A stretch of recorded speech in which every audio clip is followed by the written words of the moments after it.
मी 4 आलू घेऊन त्याचे छिलके काढून असे लांब लांब कापून घेतले. मला आज फ्रेंच फ्राईज बनवायचे आहे, तर असे मी लांब लांब कापून घेतले आणि उकळवण्यासाठी गंजामध्ये टाकले.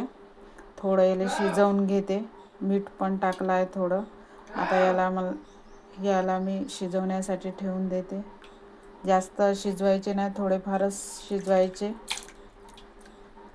मी शिजवून घेतले, थोडे शिजवायचे. आता मी हे काढून घेते एका टोपलीमध्ये.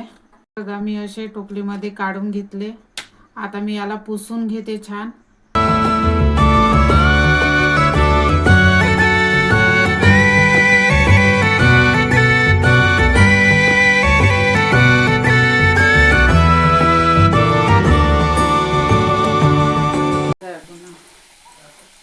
असे मी कढईमध्ये टाकून घेतले.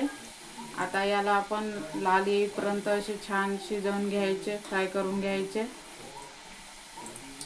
हे बघा, असे छान बनले आहे, टेस्टी आणि क्रंची बनले आहे.